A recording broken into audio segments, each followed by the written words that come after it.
Robert Hayden was in many ways a sort of pioneering poet that comes from, in some ways, a certain traditional African-American background.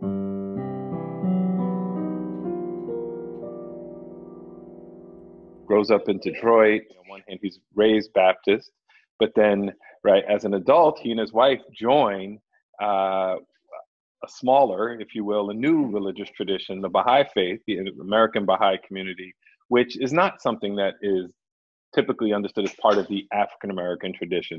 There's a way in which the Baha'i vision of unity in diversity aligns well with Hayden's evolving aesthetic vision, as well as the relationship between his aesthetic and the sort of racial politics of the moment or the time, right? So there's a way in which Hayden is very much invested in narrating the story of the African-American experience. We see this in the poem Stars, where he's telling a story of, right, Sojourner Truth, this 19th century figure who's part of both Black abolitionist and Black and feminist organizing, right, early feminist organizing. So there's very much a clear rootedness of his writing within a Black tradition, but then there's also a way in which he's writing against a sort of orthodox position or expectation that Black writers ought to represent the Black experience or ought to be doing a particular kind of political work in service to Black freedom, right? And so he,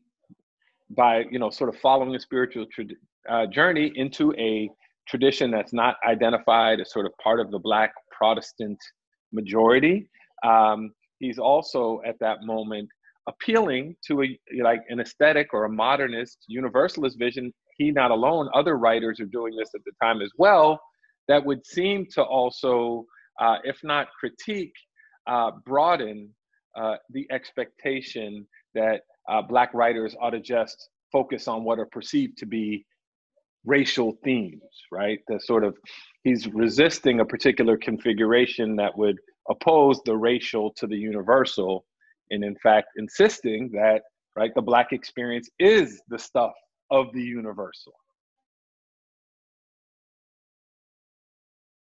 The 1940s, when Hayden is partnering with Myron O'Higgins to author this counterpoise series, which is sort of taken as a manifesto of a new moment of sort of Black modernism, experimentalism, and formalism, this is, the decade is a time of incredible social ferment more broadly, right? And so we can see the ways in which Hayden's appeal to the brotherhood of man, the oneness of mankind, right, also dovetails well with a sort of shift or convergence between a nationalist frame, which is to say the context of the US nation in a long tradition of civil rights activism going back to the dawn of Jim Crow, and the emergence of a robust discourse on, right, human rights, right? So this is also the exact moment that Hayden is bringing together a sort of Baha'i profession of the oneness of mankind.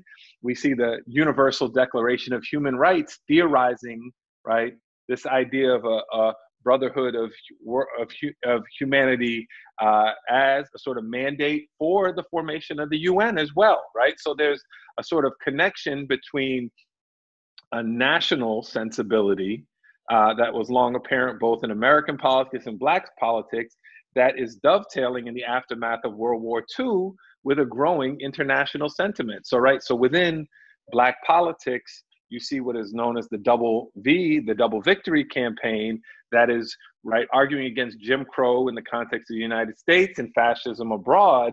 And then you see artists and writers and activists like Hayden, but also the journalist Roy Ottley, who are arguing against racial chauvinism, right? And so there's a, right, pushing back against the sort of narrow notion of race, appealing to the international and the universal to make a claim for the oneness of mankind and humanity as the grounds for equality. And similarly, one can see in the Baha'i faith an appeal to the oneness of mankind, right? So a sort of theological claim for the humanity of a diverse group of peoples, right? And so there's a way in which Hayden draws upon the Baha'i faith to rethink, right, what he might perceive as a narrow claim around race or nation, to, right, link sort of the story of the African American experience in the U.S. to a broader claim around the oneness of mankind, right? And so the Baha'i faith gives a sort of theological underwriting to a wedding between sort of Black civil rights politics and international politics grounded in the humanity of us all. There's a way in which the sort of different religious traditions that he's identifying, right, all point to a sort of shared universal experience. What's more universal than the stars? There's a way in which one might read the stars in the context of him narrating a history of abolition through Sojourner Truth as like gesturing towards the march towards freedom, right, in the degree to which the North Star was a sign for, right, those journeying north to freedom on the Underground Railroad.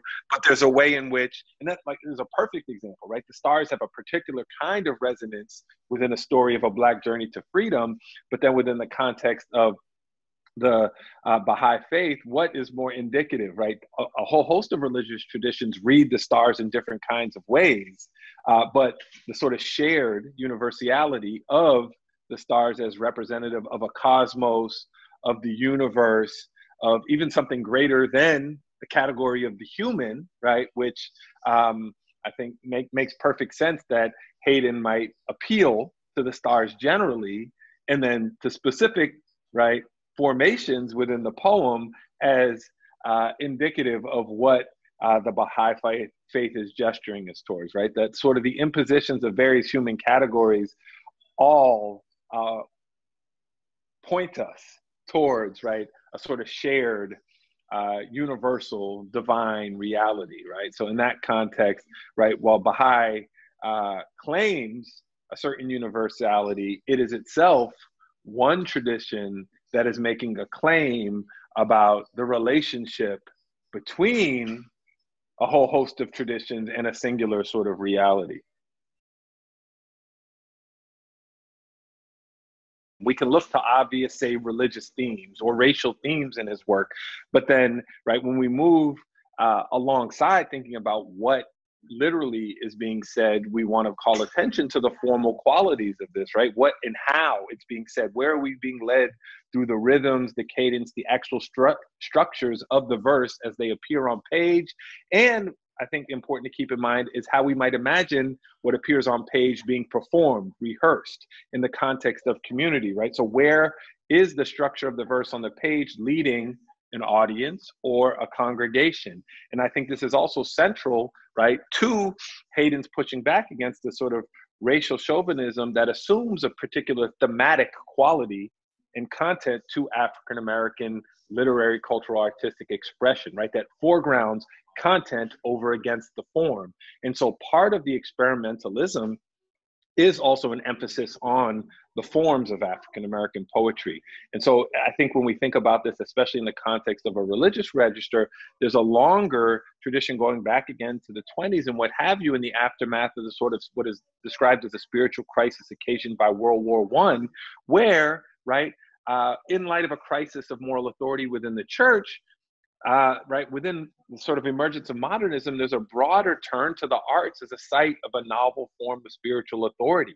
And so there are a number of artists, right? And you think of Robert Hayden, especially studying with W.H. Auden, who is part of this sort of broader tradition, right, of within American Protestantism, of the artists understanding themselves as occupying a sort of place of spiritual leadership or spiritual authority.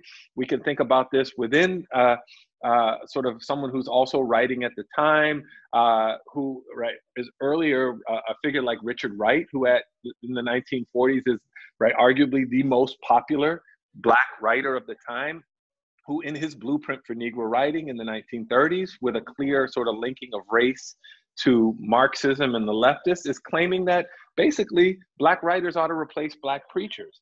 So one can see the ways in which Black poetry, especially in Black writing more broadly, is providing a set of alternative sources to the kind of normative authority of Afro-Protestantism or of Christianity more broadly in American culture. And so the actual formal structuring of stars, alongside the thematic content, the actual litany that shows up in the counterpoise series, right, the introduction, there is an invitation, right, to participate, to recite the litany in the same way that one might imagine the context of a Black church or even a Baha'i prayer circle, right, that there's a sort of invitation to participate and to recite collectively this vision, right, the spiritual vision that is apparent in the thematic content.